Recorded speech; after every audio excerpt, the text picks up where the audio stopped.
Salute family, it's Tank Commander Zulu back at y'all once again in this Real Man movement. Today I'm going to go ahead and skip my normal introduction and I want to get right down into the topic. Today we're going to be dealing with PTSD exposure versus PTSD action and reaction.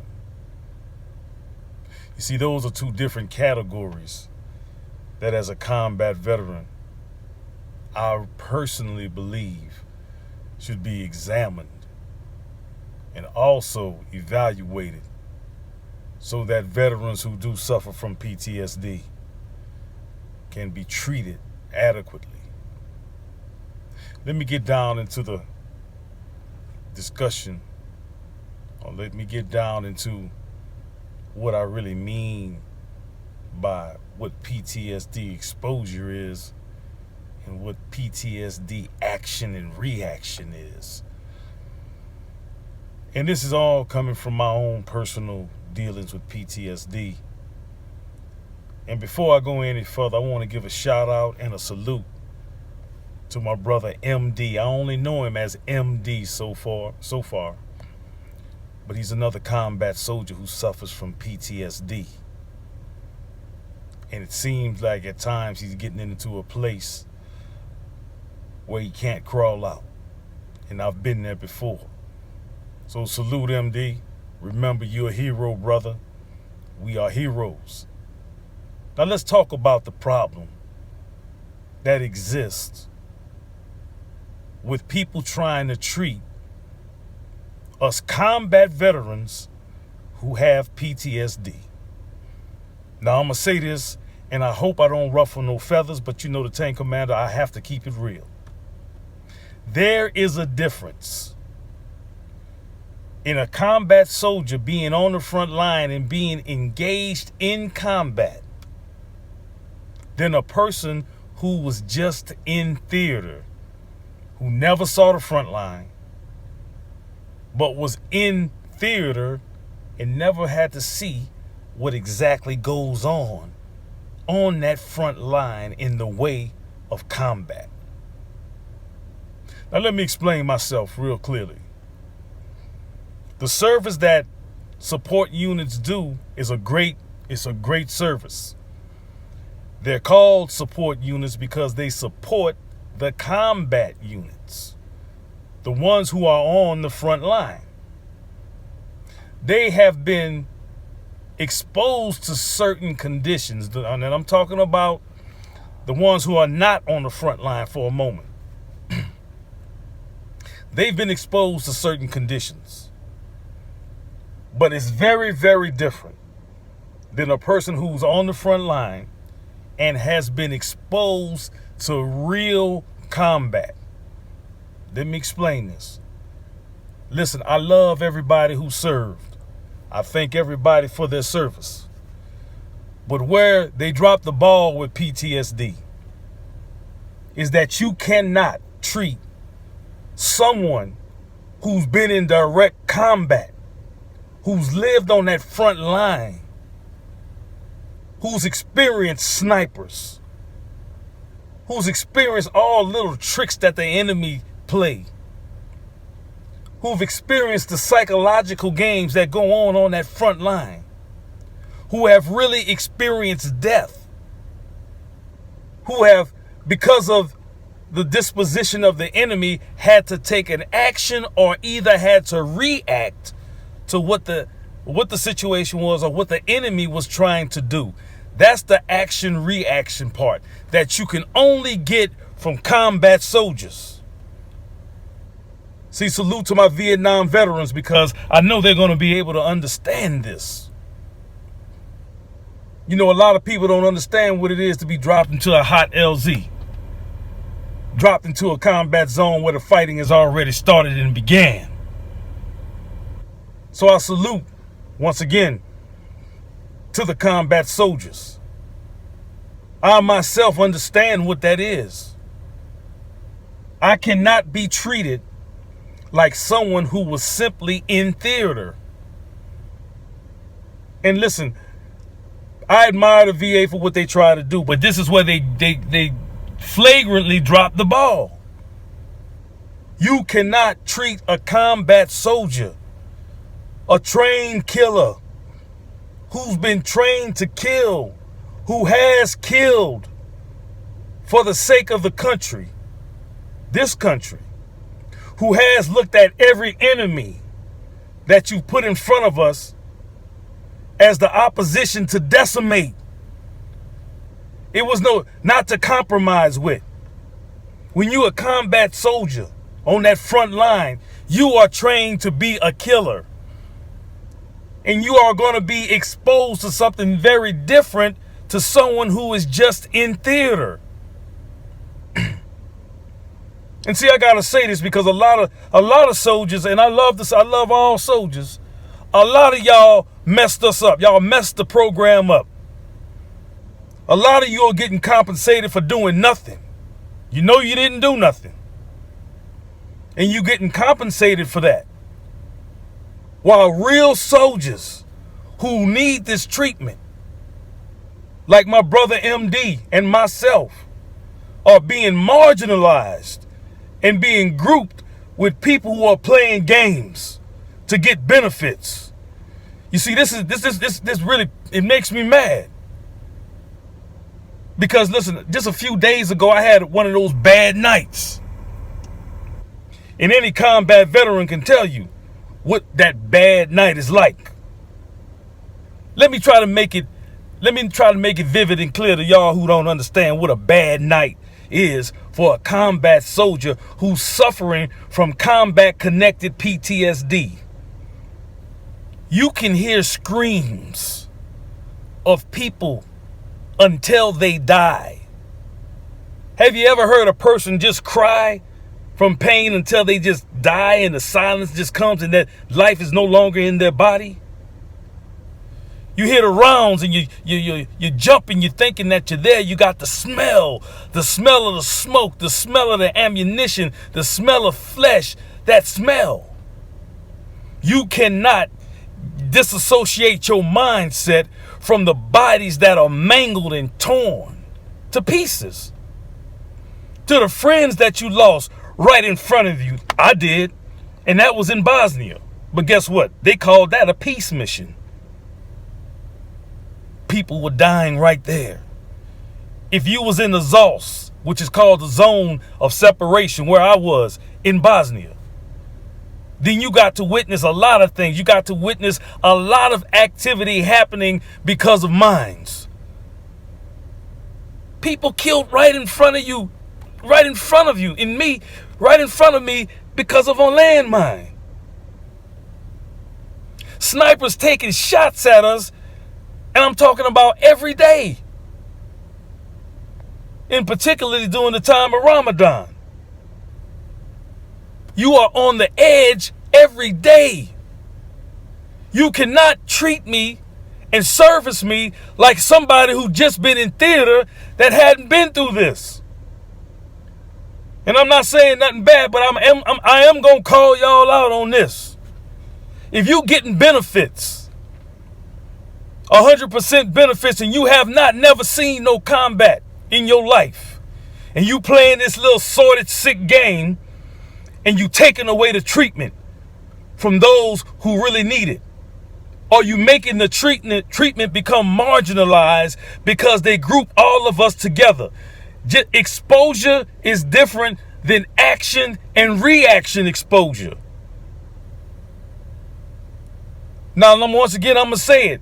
Exposure, you could have went to Iraq, Iraq, Saudi Arabia, Kuwait, Afghanistan, and not seen anything. Yet you come and claim that something's wrong with you. And I don't know, something might be wrong, I don't know. But I'm going to tell you about my PTSD. 3.5 years on that front line. As a tanker, M1A1 tanker. Always engaged in either surveillance or contact, continually being targeted by snipers, continually going on missions to observe the enemy and then engage them. to have to do things that would be called inhumane because that's the orders you got. When you were called to push through a crowd of people with them tanks, that's what we did. So that means innocent people died. I had to kill innocent people because the orders that I was given was to go in a certain direction, and the people who were standing there would not and refused to move. And guess what had to happen? That's what I experienced on my bad night that I had. The innocent people who fall victim to war. The enemy. The person that you never seen before in your life that is your enemy now. You learn to hate them. You learn to kill without compromise. You learn to act without question. If you're fired upon, you react to save your life. You see, it's action and reaction that happens on that front line and in combat. And I'm saying this to all my combat veterans because I know a lot of us are suffering. Like I said, I had a bad night a couple of nights ago. Bad one.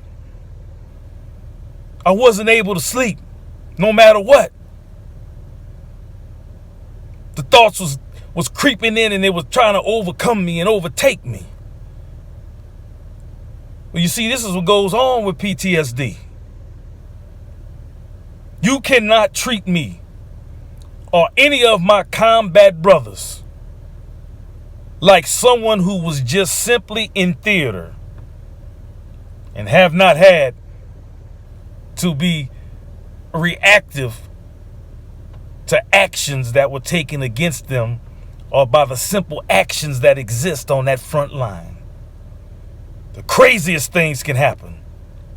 I mean, the craziest things. You cut off from all civility. Your focus is managing that front line, observing what the enemy is possibly trying to do. In the midst, the enemy is constantly planning and plotting on you. You see, this PTSD that comes from action and reaction exposure is what I call it. Stays with you. That uncomfortable feeling. That inability to simply relax. You see, it's very different. And I was talking to a friend of mine who's a policeman. And, you know, I salute the police for the job that they do. But many times they provoke the confrontation. And it's just true. And a misunderstanding takes place and then action happens. You see, with combat veterans, that's not how it happens. We don't provoke the situation. Our job is to identify and destroy. That's it. It's no stopping and let me talk to the person, and because they got out of line or they did something that was I felt threatened my life, then I react. No. Let me tell you something. A combat soldier is very different. We react instantaneously to kill. No questions asked, no compromises. It's to kill. Or you will be killed. Not because you did something or disrespected someone and you got into an altercation. No, not because of that. Because you are at war. You are on the front lines. So you are trained to kill. Don't treat me like somebody who was just in theater. Don't look at my stories and you look at my 214 and you can see where I've been. What's going on? Don't marginalize my stories when I'm trying to tell you where I'm hurting at. Don't marginalize it because some clown and came in there, served a couple of years, been in theater, ain't never seen no combat in his or her life. But now they playing the game so they can get some benefits, 100%. And you got combat soldiers out here right now still struggling to get their benefits. I hope this rub you the wrong way. I hope it make you make a change. And once again, I said, listen, I salute everybody who wears the uniform. Because support units are important as well. But don't group me up with someone who just was in theater and never saw combat. They didn't have to live like a dog on that front line, because you live like a dog on that thing. You live like an absolute dog on that front line. And you know, when I think about it a lot of times, you know, sometimes I wonder, how the hell did I get through it? Every day was miserable. Every day was filled with what can potentially happen, and was also supported by the unexpected events that did happen every day. Even if you're not engaging the enemy, sometimes there's people killed just from being on the front line by accidents. See, sometimes there's friendly fire as well. In Desert Storm, many of the people in my unit were killed by friendly fire. This is how dangerous the front line is. Can you imagine being someone that killed one of your own comrades by mistake? Can you imagine that? Well, guess what? It's combat veterans who have to deal with that as well. Seeing their friend or someone they knew or an associate die at their own hands by accident. Listen, I truly hope that this hits home for a lot of people. You cannot group people who say they have PTSD exposure because they were in theater with people like myself and many others who really deal with action and reaction PTSD. We had to take action or we had to react. And each one of those conditions produced death. It produced a sequence of events that led to death. That's how you live every day. That's the thoughts that you deal with every day. So, I would say this to the combat veterans, the ones who are connected because of action and reaction PTSD. Let's band together. We got to tell our stories to the world. Don't put a filter on it. Tell it like it is. And that's the problem. We start to compromise too much, and because of our sickness, we think that, hey, whatever they can give us, we're hoping that they can help us. And then you run into psychiatrists that don't know what the hell they doing in many cases, and they make the situation even worse. So we got to rely on each other just like we did on that front line. We relied on one another. And we got through. So to any combat veteran suffering from PTSD, if you're thinking about killing yourself, stop that thought right now. We gonna get through. You are a hero. You are a special person. You are a superhero. Because you was able to fight when others wouldn't. You were exposed to things where you had to take action. You were exposed to things where you had to have a reaction. Not because we caused it, Not because we stopped the vehicle and we had a conversation and then it got out of hand and then something. No, we were trained on sight to kill. That never leaves you as a combat veteran. So as we deal with this PTSD, we have to have each other. And I thank God, because my relationship with God has gotten me to this point where I'm at right now. And I'm still not at the best point, y'all. I still struggle. But God has really been my refuge to help me deal with these triggers. So again, to my brother MD, brother, I'm looking forward to your call. I'm looking forward to us building something on some truth. Us combat soldiers, we are just simply different. And that's not saying anything bad about those, or I'm not trying to marginalize those who were just simply in theater, but that's what it was. You were in theater. Don't take away the resources that can help us combat veterans who really need it. Get rid of those psychiatrists and psychologists who don't have no clue how to deal with combat veterans. People who have killed.